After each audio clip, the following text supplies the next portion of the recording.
देख रहे हो क्या, पहले $500 बिलियन, फिर $600 बिलियन, फिर $700 बिलियन। इसका नेटवर्थ तो बढ़ता ही जा रहा है और फर्स्ट पर्सन है जो क्रॉस किया है 500, 600, 700। अब एक्सपेक्टेड है कि वो $1 ट्रिलियन होने वाला है उसका नेटवर्थ। वही इंसान जो आप समझ रहे हो, इलॉन मस्क, उसके बारे में आप ये वीडियो में बताने वाला हूँ कि उसका नेटवर्थ ऐसे बढ़ भी क्यों रहा है इतने जल्दी, और उसकी हिस्ट्री के बारे में थोड़ा जान लेते हैं। तो उसकी फैमिली बैकग्राउंड में उसके फादर इंजीनियर है, उसकी मदर मॉडल थी, और वो तीन चाइल्ड थे, उसमें से एक इलॉन मस्क था। एट द एज ऑफ 10 उसको कंप्यूटर पसंद था और गेम खेलना बहुत पसंद था। तो उसने आइडिया लगाया कि अगर मैं एक गेम इंट्रोड्यूस करूँ तो मुझे पैसा आएगा, तो पैसा आएगा तो मैं और कंप्यूटर परचेस कर सकता था। तो उसने एक गेम इंट्रोड्यूस किया ब्लास्टर नाम से, और उसने $500 पे बेचा। एट एज ऑफ 12 उसने अंडरस्टैंड किया कि मुझे कोडिंग, सॉफ्टवेयर प्रोग्रामिंग के पाथ चुनना चाहिए। उसने चॉइस किया। फिर 17 में वो मूव हुआ साउथ अफ्रीका में वो स्टे करता था फैमिली के साथ। वो मूव हुआ नॉर्थ अमेरिका में हायर स्टडी के लिए, और उसने स्टडी किया फिजिक्स एंड इकोनॉमिक्स। उसके बाद वो मूव हुआ सिलिकॉन वैली, उधर वो स्टैनफोर्ड में स्टडी किया उसने energy storage for electric cars. Futuristic था उसका सब। और उधर ग्रेजुएट होने के बाद सबका एक ही मोटिव था कि इंटरनेट कंपनी में जॉब करना, और इसने भी वही फॉलो किया। बट इंटरनेट कंपनी ने उसको अपॉइंट तो किया नहीं, उसको कॉल भी नहीं आया। तो उसने वही मन पे ले लिया और बोला कि अभी मैं खुद का ही कुछ तो फ्यूचरिस्टिक करूँगा। तो उसने उसके भाई के साथ एक आइडिया लगाया और एक कंपनी बनाने की कोशिश की। बट उसके पास पहले से ही $1 लाख का लोन था कॉलेज पे। फिर भी उसने आइडिया लिया कि मैं कंपनी बनाता हूँ। तो उसके लिए उसको ऑफिस चाहिए था और रहने के लिए जगह चाहिए था। तो उसने दोनों नहीं कर सकता था, एक ही चीज कर सकता था। तो उसने ऑफिस रेंट पे लिया चिपर रेट पे, और उधर ही सोता था। तो और भाई के साथ उसने कंपनी इंट्रोड्यूस की Zip2 नाम से। तो Zip2 कंपनी का कंसेप्ट क्या था कि वो ऑनलाइन कंटेंट बनाता था। मतलब अगर पेपर डिजिटल है तो प्रिंट पेपर, उसको डिजिटलाइज करता था।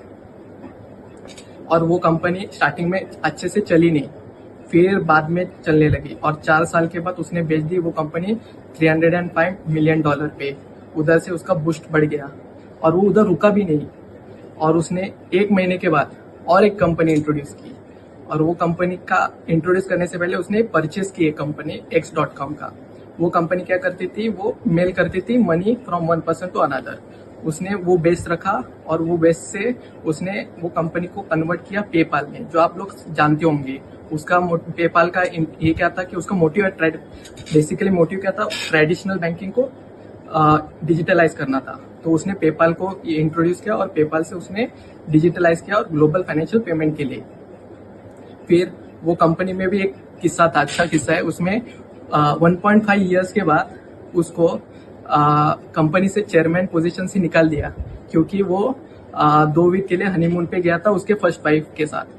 तो उस टाइम के पीरियड में जिस दिन वो हनीमून पे गया था, उसमें इश्यू चल रहे थे कंपनी में, और कोई तो हेड पर्सन चाहता है as a he was a CEO, तो उसको सीईओ से निकाल दिया। मैनेजमेंट ने डिसीजन लिया था। फिर बाद में कुछ पीरियड के बाद पेपाल बेच दिया उन्होंने ईबे को $1.5 बिलियन पे। तो वो 2002 में हुआ। तो वही पैसे लेके उसने, फिर भी वो रुका नहीं, और आगे चला गया। और उधर उसने क्या किया, वो जो पैसे मिले थे उधर पेपाल बेचने के बाद, उसने दूसरी कंपनी इंट्रोड्यूस की स्पेसएक्स। वो क्यों किया, क्योंकि उसको दिखा कि रॉकेट का प्राइस बहुत एक्सपेंसिव है, तो खुद ही बना लेता हूँ। और 2003 में उसने टेस्ला किया। टेस्ला क्यों किया, क्योंकि ग्लोबल वार्मिंग था, और उसका जो उसने किया स्टैनफोर्ड में एजुकेशन लिया, वो भी वही था। उसका पहले से फ्यूचरिस्टिक था कि एनर्जी स्टोरेज इन कार। तो वो इंट्रोड्यूस किया टेस्ला 2003 में, और 2003 में, बट वो दोनों कंपनी इस बार स्मूथली चली। बट 2008 में एक ग्लोबल क्राइसिस आया। वो ग्लोबल क्राइसिस में वो almost in the Christmas Eve 2 और 3 डेज बिफोर बैंकरप्ट होने वाली थी। बट वो बच गया। वो कैसे बचा कि उसका क्या था कि ग्लोबल इकोनॉमिक क्राइसिस था, तो उसमें लोग तो नॉर्मल कार भी नहीं ले सकते थे, इसने तो इलेक्ट्रॉनिक कार ली थी, और उसका प्राइस भी बहुत हाई था। इसलिए टेस्ला तो जाने वाला था बैंकरप्ट। स्पेसएक्स का भी इशू क्या था, उसने 3 बार रॉकेट लॉन्च किया फेल्योर हुआ, बट लास्ट में उसने खुद के पर्सनल सेविंग्स पूरे डाल दिए, पेपाल में जो भी आया था वो सब। फिर एंड में एक रॉकेट सक्सेसफुल हुआ और नासा ने $1.6 बिलियन पे वो कॉन्ट्रैक्ट कर लिया और उधर से वो बच गया। ये इससे पता चलता है कि कंसिस्टेंसी रखा, फ्यूचरिस्टिक प्रोजेक्ट उसका था सब। और फिर 2024 में उसका भी नेटवर्थ $500 बिलियन है और फिर उसका बढ़ते जा रहा है। बढ़ते जाने का रीजन क्या है?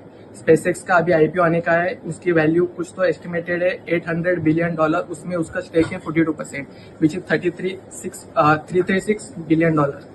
फिर दूसरा है टेस्ला। टेस्ला में 12% स्टेक है, उसमें भी 197 बिलियन वैल्यू है उसकी।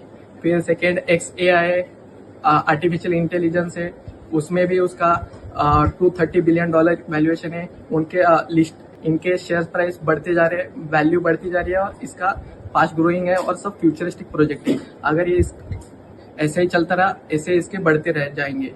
अगर आपको एक हेल्पफुल लगा हो तो लाइक, शेयर और सब्सक्राइब करना। Thank you.